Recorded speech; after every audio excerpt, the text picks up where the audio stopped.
She's been in the WNBA for 2 minutes. There's no reason to hate her other than the amount of attention she's getting and her skin color. I mean, would this be happening to a black Caitlin Clark? No.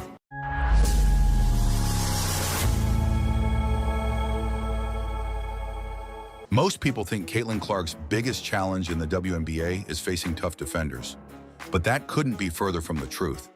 The reality? It's not just about defense. It's something far more dangerous. You see, she's not only being targeted physically, but is also at the center of a brewing storm of resentment and abuse, with racial and social tensions lurking beneath the surface. So what if I told you this isn't just a story about basketball? It's about a brutal culture in women's sports, one that's letting Caitlin Clark get hammered on the court while everyone looks the other way. But here's the shocking part. Megyn Kelly has a solution that could shake the entire league to its core. If you think you know the whole story, think again. What you're about to discover might change the way you see women's sports forever. Let's rewind to where this all started.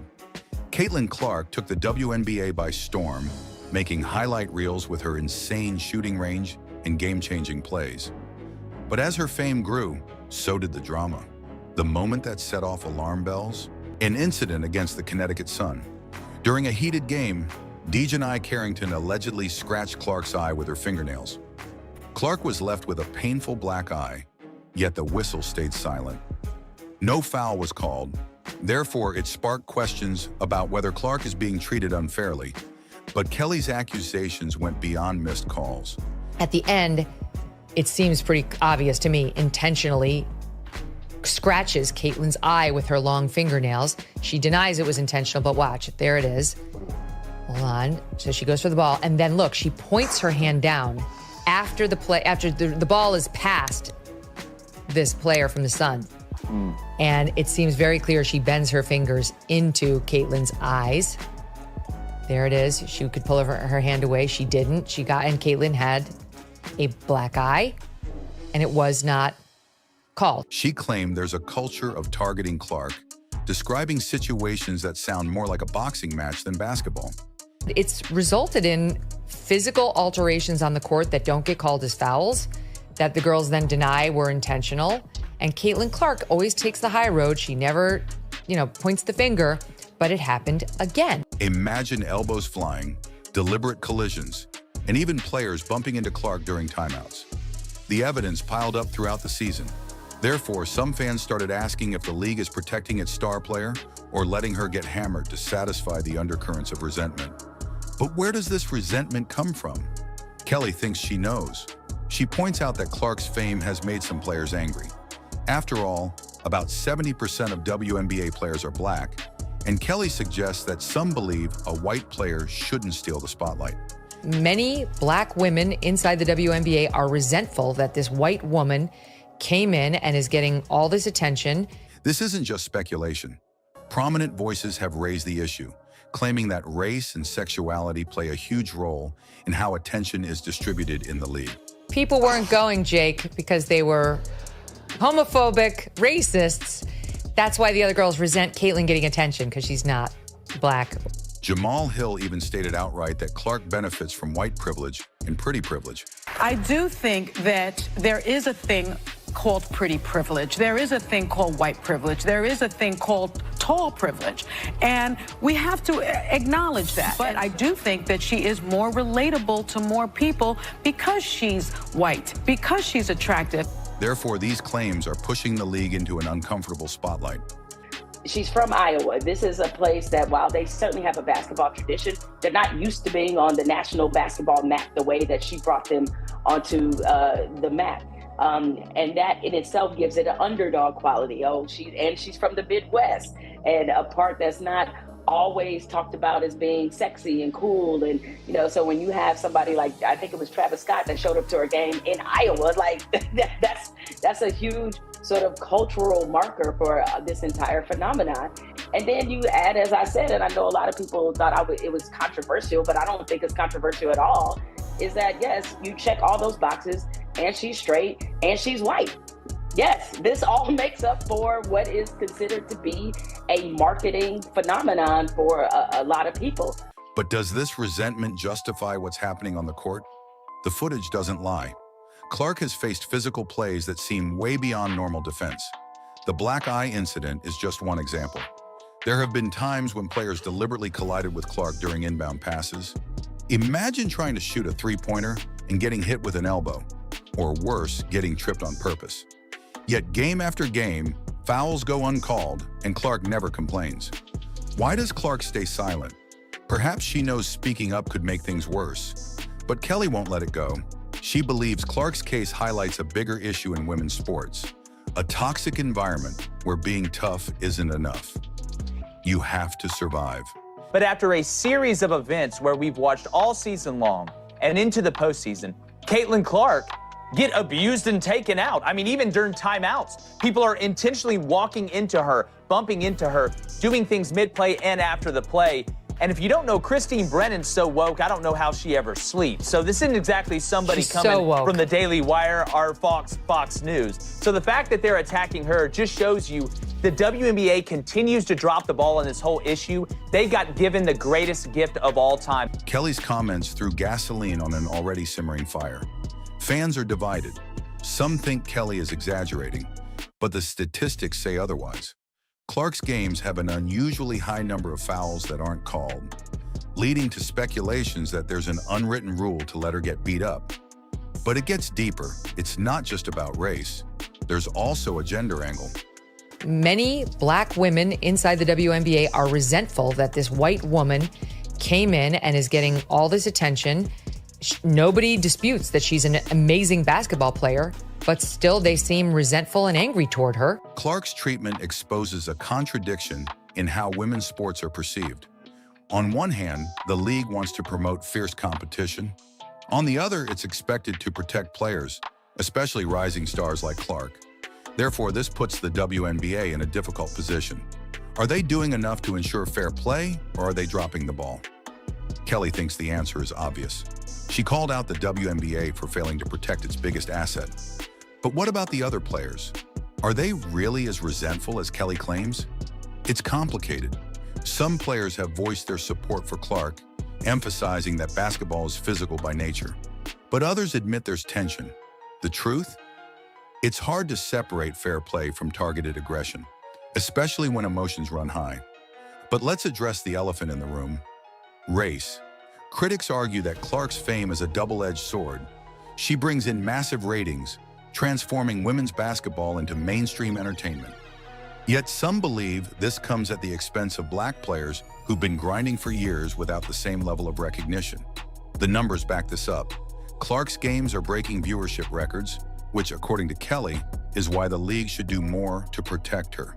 Caitlin Clark's, quote, race and her sexuality played a role in her popularity, and she is symptomatic of how black players are erased. Therefore, this puts pressure on the WNBA to find a balance. But is that even possible? If the league starts enforcing stricter rules, it might look like favoritism. If they don't, the accusations will only get louder. Clark herself has stayed out of the debate, focusing on her game instead. Yet Kelly argues that staying silent isn't an option anymore. The league is facing a crisis, and Clark's safety is now a matter of public debate. Still, there's more. Kelly's allegations hint at a culture of jealousy and even hatred within the league. She claims some players are more upset about Clark's attention than her actual skills. She's been in the WNBA for 2 minutes. There's no reason to hate her other than the amount of attention she's getting and her skin color. I mean, would this be happening to a black Caitlin Clark? No. Getting the same amount of attention? This paints a dark picture of the WNBA as a divided community, where race and sexuality influence how players are treated. But is this really the case? Or are these claims being blown out of proportion? That's the million-dollar question, and opinions are all over the place. What's undeniable is Clark's impact. She's often compared to Michael Jordan, not just for her talent, but for making women's basketball a spectacle. She is the Michael Jordan. Like, I know you're not a major basketball Him, person, I know. but she is the Michael Jordan of female basketball. Every single player in that league, every single coach, manager, janitor, anyone who has anything to do with that league should be bowing at the altar of this woman. She is transforming the sport into something mainstream, which is what the WNBA was set out to do, and I think it started in 1994 or 1995. Her influence is undeniable, and even critics have to admit she's brought more attention to the sport. But as Kelly warns, this could backfire if the league doesn't step up. And then there's the media's role. Journalists like Christine Brennan, who are known for their progressive views, have surprisingly come to Clark's defense. Out there, for some, that Caitlin Clark has not had a good first month. I think she's had a great first month. She is being bird dogged and blitzed and double and triple teamed and covered all 94 feet. There is no one in the WNBA that has received that. Not Taurasi, not Jewel Lloyd, not Kelsey Plum, not Enescu, none of them. What does that mean? That means she's the most important player in the league. She's not the best player in the league, not yet, maybe never, who knows, but she's the most important because they're treating her that way. And I think that's fascinating. And these are defensive statistics, by the way, not mine. They're statistics in the league, that she is the most heavily defended player in the league.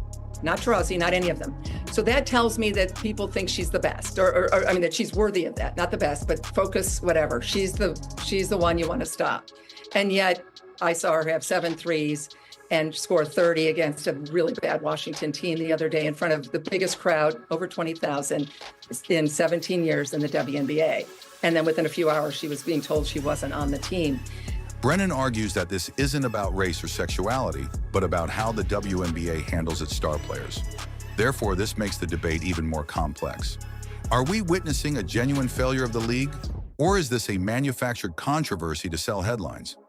Meanwhile, Clark continues to dominate. Despite the abuse, she's putting up insane numbers, shattering records, and proving she's not just a one-season wonder. But every time she steps on the court, the stakes get higher. More people are watching, and the pressure on the league is mounting. Therefore, the question remains, how long can this go on before something breaks? So what's next?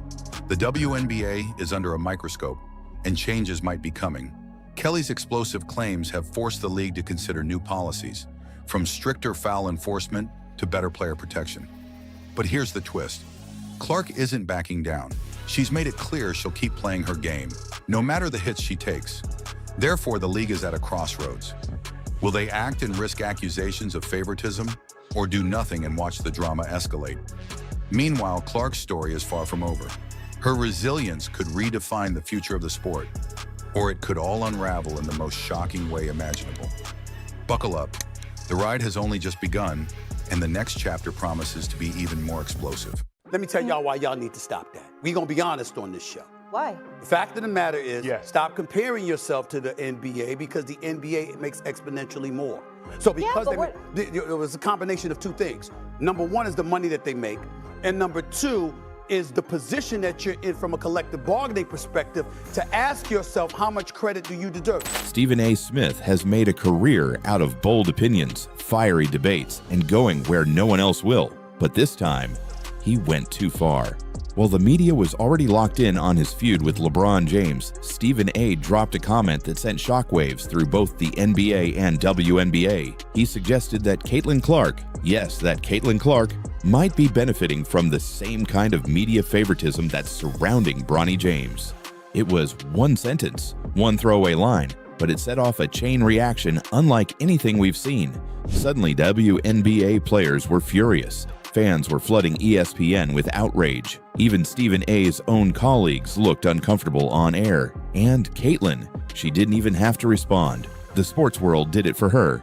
This wasn't just a bad take. It was a total misread of the moment, because Caitlin Clark isn't just a rookie, she's the face of women's basketball. She's breaking records, filling arenas, and rewriting what's possible for the WNBA. So when Stephen A. tried to lump her into his ongoing beef with LeBron, it backfired badly. Careers were put on blast, narratives shifted, and suddenly, one of the most powerful voices in sports was being told to sit this one out. What happens when the loudest guy in the room finally says the wrong name? Let's break it all down. The fuse was already lit. Stephen A. Smith was in the middle of a media war with LeBron James, one that had already gone viral. He was facing criticism over his comments about Bronny James. He was being fact-checked over false claims about Kobe Bryant's memorial. There's a lot that we don't talk about with LeBron James. Remember when the memorial service took place for Kobe Bryant? I'm quite sure he had his reasons. LeBron was devastated, loved Kobe. We get that. I can't believe I didn't see him there. Magic was there, Jordan was there, Shaq was there, Steph Curry was there, D. Wade was there. The NBA community was in attendance. We didn't see LeBron James. Two of the most conspicuous, biggest moments, albeit for completely different, and in Kobe's case, absolutely tragic reasons. We didn't see the face of LeBron James, the face of the league. He was even getting clowned on Instagram by LeBron himself. Which leads obviously to you and Stephen A. Hey, legit, that feels like a moment that had been brewing for a long time. He's like on a Taylor Swift tour run right now. Oh, yeah. But somehow, he made things worse. It happened during an unscripted moment on his late-night radio show. The topic was Bronny, again. And Stephen A. wanted to make a larger point about how media coverage can boost certain players unfairly, and that's when he said it. If we're going to talk about Bronny James and how his last name impacts his coverage, maybe we should be having the same conversation about Caitlin Clark. The reaction was instant. The fallout, brutal. To some, it was just another hot take, but to everyone else, especially fans of women's basketball, it was pure disrespect. Because Caitlin Clark isn't just a trending name, she's a phenomenon. She's the NCAA's all-time leading scorer. She helped break attendance records across the country. And in her rookie WNBA season, she's brought a tidal wave of new fans, sponsors, and national interest to a league that desperately needed it. Therefore, when Stephen A. tried to compare her rise to Bronny James, a player still fighting to prove himself, it didn't come off as analysis. It came off as bitterness. And the sports world let him hear it. WNBA players led the charge. Breanna Stewart posted a photo of Caitlin Clark pulling up from the logo, captioned, "This isn't hype, this is skill." Chiny Ogwumike, who also works at ESPN, tweeted, "You do not come for Caitlin like that, period." Nafisa Collier chimed in with a now viral post. "Put some respect on her name. That girl is changing the game." And it didn't stop there. Fans on social media turned Stephen A. into a target. Hashtags like Defend Caitlin and Stephen A. Out of Touch trended for days. TikToks mocking his take racked up millions of views. ESPN's own comment sections were flooded with calls for him to apologize, not just to Caitlin, but to the entire WNBA community. Even ESPN insiders began to distance themselves. Molly Qerim, his longtime First Take co-host, looked visibly uncomfortable the next morning when Stephen A. tried to brush off the drama. She didn't defend him, she didn't say a word, and that silence said everything. But the most shocking moment came from inside ESPN's walls. According to leaked reports, senior producers were furious. One anonymous source told a sports media blog, "We want debate. But Caitlin Clark is untouchable right now. She's good for business. And Stephen A. is hurting the brand." That's when the narrative shifted, because this wasn't just about hurt feelings. It was about money. Caitlin Clark had become ESPN's most valuable rising star. She was already the centerpiece of a full-length docuseries. Her WNBA debut broke viewership records. She had become appointment television, and advertisers were pouring in because of her. Therefore, when Stephen A. went after her, he wasn't just making waves, he was shaking the foundation of ESPN's future. And ironically, it wasn't the first time Caitlin had dealt with this kind of criticism. Ever since her breakout run at Iowa, Clark had faced skeptics who called her overhyped, protected, or too cocky. But each time she answered the same way, with her game. She dropped 40-point nights, she nailed game-winning threes, she showed up in the biggest moments, and didn't just survive the spotlight, she owned it. So when Stephen A. tried to tie her to media favoritism, it felt like deja vu. And this time, her supporters had the platform and the power to fight back. One viral clip summed it up best. A fan shouted from the stands during a Fever game, "She's not hype, she's him." And the crowd roared. Meanwhile, Stephen A. Smith was starting to crack. He tried to walk it back. "I wasn't criticizing Caitlin," he said on his YouTube channel. "I was talking about media coverage, that's all." But nobody was buying it. Because when you mention Caitlin Clark's name in a negative light, especially in 2025, you're not just starting an argument, you're picking a fight with a movement. And the media started turning on him too. Dan Le Batard, who rarely sides with Stephen A., called it out directly. That wasn't commentary. That was careless. Caitlin Clark is doing something we've never seen before, and instead of celebrating it, you're throwing shade because your LeBron feud got messy. Michael Wilbon added fuel to the fire. There's no reason to mention her in that context. None. It's lazy, and it's unfair.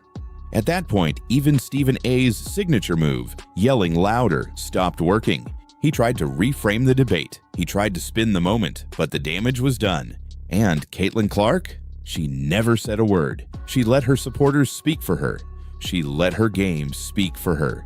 She stepped back onto the court and dropped 29 points, 7 assists, and 6 rebounds against a top-seeded team.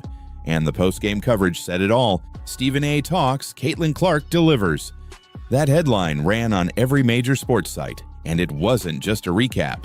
It was a statement. This wasn't LeBron's fight anymore. This was the moment Caitlin Clark became untouchable. Stephen A. Smith has survived a lot in his career. Heated debates, celebrity clashes, even on-air blunders. But this time, he might have finally found the one name you don't touch. Caitlin Clark isn't just a basketball player. She's a movement. She's pulling in ratings the WNBA's never seen before. She's filling arenas that used to have empty seats. She's bringing in new fans. Young fans, male fans, families, people who never watched a WNBA game before now tune in just to see what she'll do next. And ESPN knows it. That's why they built a whole broadcast strategy around her. Why her games lead highlight reels. Why her name brings in sponsors. Caitlin Clark is the engine behind one of the biggest growth moments in women's sports history. So when Stephen A. tried to reduce that to media hype, it wasn't just tone deaf. It was a business liability. LeBron might have laughed it off with a meme. Bronny might have stayed silent, but Caitlin didn't have to say anything because the entire sports world came to her defense. WNBA players, ESPN insiders, casual fans, legends, teammates, and even rivals all pushed back against Smith's narrative. And that's rare. That kind of unity doesn't happen unless something is truly out of bounds. And that's exactly what this was. Now, Stephen A. finds himself in an unfamiliar position, not as the voice of reason, not as the shot caller, but as the guy who went too far. Again. And Caitlin Clark, she just keeps rising. So where does it go from here? Will ESPN force Stephen A. to issue a formal on-air apology? Will he keep doubling down to protect his brand? Or will he finally learn that not every player is fair game, especially when they're redefining an entire league? The next time Stephen A. says something controversial, people will watch. But now, they'll be listening a little closer, because he didn't just pick the wrong battle, he picked the wrong star. And Caitlin Clark, she's just getting started.